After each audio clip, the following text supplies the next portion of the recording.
ನಿಮ್ಮ favourite serials ಈಗ ಟಿವಿಗಿಂತ ಮುಂಚೆ ಸನ್ ನೆಕ್ಸ್ಟ್ ಆಪ್ ನಲ್ಲಿ ಜಾಲಿಯಾಗಿ ಎಲ್ಲರಿಗಿಂತ ಮುಂಚೆ ನೋಡಿ. ಈಗಲೇ ಸನ್ ನೆಕ್ಸ್ಟ್ ಆಪ್ ಡೌನ್ಲೋಡ್ ಮಾಡಿ ಮತ್ತು ಸಬ್ಸ್ಕ್ರೈಬ್ ಮಾಡ್ಕೊಳ್ಳಿ.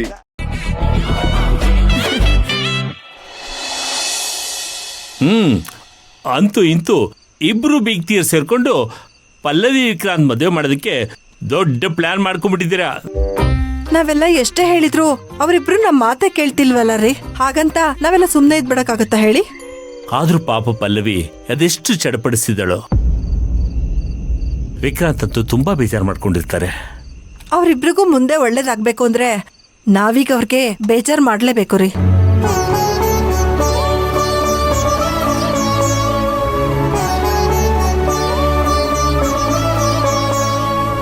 ಅಳಿಯಂದ್ರೆ ಯಾಕೆ ಬಹಳ ಬೇಜಾರಾಗಿದ್ದೀರಾ? ಮಾವ, ನನ್ಗೇನಾರ ಮಾಡ್ಬೇಕು ಅನ್ನಿಸ್ತಾ ಇದೆ ಮಾವ. ಅಷ್ಟೇ ತಾನೇ, ಅದಕ್ಕೆ ಯಾಕೆ ಬೇಜಾರು ಮಾಡ್ಕೊಂಡಿದ್ದೀರಾ? ಊಟ ಮಾಡಿ, ಟಿವಿ ನೋಡಿ, ನಿದ್ರೆ ಮಾಡಿ. ನಾನು ಮಾಡ್ಬೇಕು ಅಂತಿರೋದು ಅದಲ್ಲ ಮಾವ, ಕೆಲಸ ಮಾಡ್ಬೇಕು ಅಂತಿದ್ದೀನಿ. ಯಾವ್ದಾದ್ರು ಆಫೀಸಲ್ಲಿ ಕೆಲಸ ಮಾಡ್ಬೇಕು ಅಂತ ಇದ್ದೀರಾ? ಎಕ್ಸ್ಪೀರಿಯನ್ಸ್ ಕೇಳ್ತಾರೆ ಮಾವ. ಎಕ್ಸ್ಪೀರಿಯನ್ಸ್ ಇಲ್ದೇನೆ ಎಲ್ಲಿ ಅಂತ ಕೆಲಸ ಮಾಡ್ಲಿ ಮಾವ. ಮತ್ತೆ ಏನ್ ಮಾಡ್ಬೇಕು ಅಂತ ಇದ್ದೀರಾ? ಏನಾರು ಹೊಸ್ದಾಗಿ ಬಿಸ್ನೆಸ್ ಸ್ಟಾರ್ಟ್ ಮಾಡೋಣ ಅಂತ ಮಾವ. ಯಾಕೆ ಮಾವ, ಬಿಸ್ನೆಸ್ ಸ್ಟಾರ್ಟ್ ಮಾಡ್ತೀನಿ ಅಂದ ತಕ್ಷಣ ಗಾಬರಿ ಆಗ್ಬಿಟ್ರಿ? ಎಲ್ಲಿ ನನ್ನ ಜೇಬಕ್ಕೆ ಕತ್ರಿ ಬೀಳುತ್ತೋ ಅಂತ ಸ್ವಲ್ಪ ಟೆನ್ಷನ್ ಆಯ್ತಷ್ಟೇ. ಮಾವ, ನಿಮಗೂ ನಂಬಿಕೆ ಇಲ್ವಾ ಮಾವ? ಬೇಜಾರು ಮಾಡ್ಕೋಬೇಡಪ್ಪ, ನಂಬಿಕೆ ಪ್ರಶ್ನೆ ಅಲ್ಲ. ಈಗಾಗಲೇ ಬಿಸ್ನೆಸ್ ಮಾಡ್ತೀನಿ ಅಂತ ಏನೇನೋ ಬಿಸ್ನೆಸ್ ಮಾಡಿದೆ, ಯಾವುದು ನಿನ್ನ ಕೈ ಹತ್ತಲೇ ಇಲ್ವಲ್ಲ. ಸುಮ್ಮನೆ ಸಮಯ, ದುಡ್ಡು, ಶ್ರಮ ಎಲ್ಲ ವ್ಯರ್ಥ ಆಗುತ್ತಲ್ಲ ಅಂತ. ಹ್ಞೂ ಅಳಿ ಅಂದ್ರೆ ನೀವೇನಾದ್ರೂ ಮಾಡೋದಕ್ಕಿಂತ ಸುಮ್ಮನೆ ಇರೋದೇ ಒಳ್ಳೇದು ಅನ್ಸುತ್ತೆ. ಇಲ್ಲ ಮಾವ, ನನ್ನ ಕೆಲ ಸುಮ್ಮನೆ ಕೂತ್ಕೊಳ್ಳೋಕ್ಕಾಗಲ್ಲ, ತುಂಬ ಅವಮಾನ ಆಗ್ತಿದೆ. ಯಾರು ಹೇಳಿ ಅಂದರೆ ನಿಮ್ಗೆ ಅವಮಾನ ಮಾಡೋರು? ಯಾವತ್ತು ನಿಮ್ಮನ್ನ ನಾನು ಭಾರ ಅಂದ್ಕೊಂಡಿಲ್ಲ. ನೀವು ದುಡಿತೀರೋ ಇಲ್ವೋ, ಆದರೆ ತುಂಬ ಒಳ್ಳೆ ಅಳಿಯ ನೀವು. ನಿಮ್ಮ ಮನಸ್ಸಲ್ಲಿ ಕಲ್ಮಶ ಇಲ್ಲ, ಕಪಟ ಇಲ್ಲ. ನಾವು ತಿನ್ನೋದ್ರಲ್ಲಿ ನೀವು ಒಂದು ತುತ್ತು ತಿಂತೀರಾ ಅಷ್ಟೇ. ನೀವೇನು ಆಸ್ತಿ ಕೇಳಿದ್ದೀರಾ? ಬಂಗ್ಲೆ ಕೇಳಿದ್ದೀರಾ? ಸುಮ್ಮನೆ ಹೀಗೆ ಇದ್ಕೊಂಡು ಹೋಗ್ಬಿಡಿ. ಹೌದೋಳಿ ಅಂದ್ರೆ ನೀವು ದುಡಿಯೋಲ್ಲ ಅನ್ನೋದು ಬಿಟ್ರೆ ನಿಮ್ಮಲ್ಲಿ ಯಾವುದೇ ರೀತಿ ಕೊರತೆ ನಾವು ನೋಡೇ ಇಲ್ಲ. ನನ್ನ ಮಗಳು ಅಷ್ಟೊಂದು ಕಾಟ ಕೊಟ್ರು ಒಂದಿನನೂ ಅವಳಿಗೆ ಹೊಡೆದೋರಲ್ಲ, ಬಡ್ದೋರಲ್ಲ. ನೀವು ದುಡಿತಾ ಇಲ್ಲ ಅಂತ ನಮ್ಗೆ ಯಾರಿಗೂ ಸ್ವಲ್ಪನೂ ಬೇಜಾರಿಲ್ಲ ಅಳಿ ಅಂದ್ರೆ. ಬೇಜಾರಿನ ಪ್ರಶ್ನೆ ಅಲ್ಲ, ಅದೇ ಅವಶ್ಯಕತೆ ಪ್ರಶ್ನೆ. ಈಗ ನಮ್ಗೇನು ಕಡಿಮೆ ಆಗಿದೆ? ಕಮ್ಮಿ ಆಗಿರೋದು ನನಗಲ್ಲ ಮಾವ, ನನ್ನ ಹೆಂಡತಿಗೆ.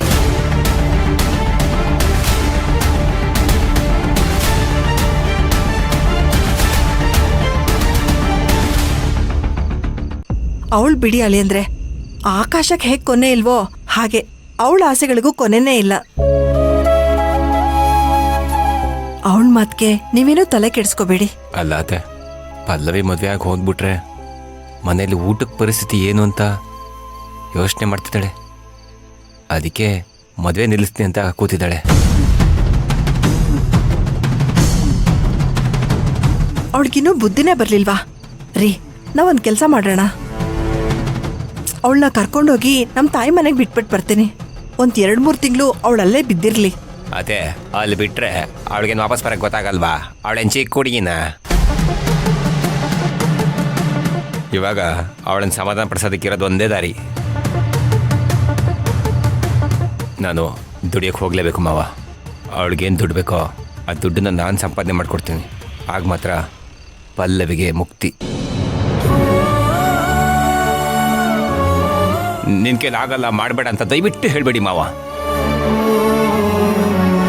ಇದೊಂದ್ಸಲ ಅವಕಾಶ ಮಾಡಿಕೊಡಿ. ಸರಿಯಪ್ಪ, ಏನು ಬಿಸ್ನೆಸ್ ಮಾಡಬೇಕು ಅಂತಿದ್ಯಾ? ಏನೀಗಷ್ಟೇ ಮಾಡಿಲ್ಲ ಮಾವ, ಆದರೆ ಈ ಸಲ ಏನಾರ ಮಾಡಲೇಬೇಕು. ಕಾನ್ಫಿಡೆನ್ಸ್ ಅಂತೂ ನನಗಿದೆ. ನಾನು ಮಾಡೋ ಕೆಲಸದಿಂದಾನೆ ಪಲ್ಲವಿ ಜೀವನ ನಿಂತಿರೋದು. ಪಲ್ಲವಿಗೆ ನನ್ನ ಹೆಂಡತಿಯಿಂದ ಬಿಡುಗಡೆ ಬೇಕು ಅಂದರೆ ನಾನು ದುಡಿಲೇಬೇಕು. ಸರಿಯಪ್ಪ, ಒಳ್ಳೆ ಮನಸ್ಸಿಂದ ಕೈ ಹಾಕಿದ್ಯಾ, ನಿನಗೆ ಒಳ್ಳೇದಾಗ್ಲಿ. ನಾ ಹೇಗಾದ್ರೂ ಮಾಡಿ ದುಡ್ಡು ಅರೇಂಜ್ ಮಾಡ್ತೀನಿ. ನಾನು ಹೇಗೆ ದುಡ್ಡು ಅರೇಂಜ್ ಮಾಡಬೇಕು ಅಂತ ಯೋಚನೆ ಮಾಡೋಣ. ಹೇ, ಥ್ಯಾಂಕ್ ಯು.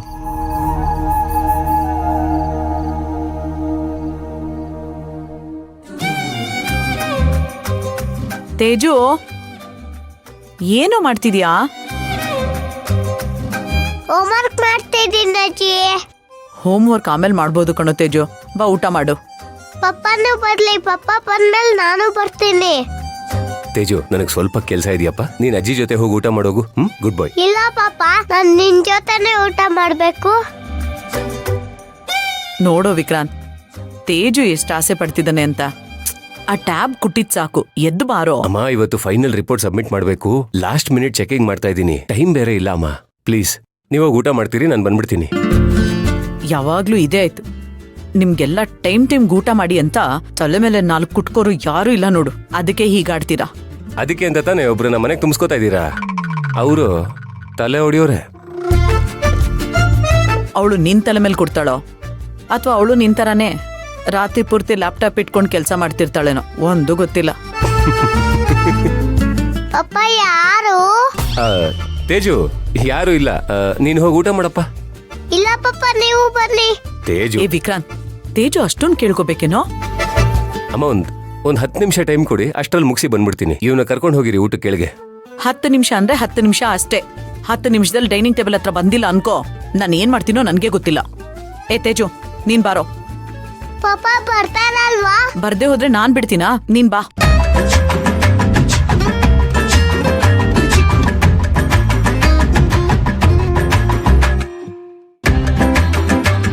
ಎಲ್ರೂ ಧಮಕಿ ಹಾಕೋರೆ. ಅಚ್ಚರಿ ಎಲ್ಲಿದ್ದೆ? ನನಗೆ ಈಗಲೂ ಒಂದು ಬೇಜಾರು.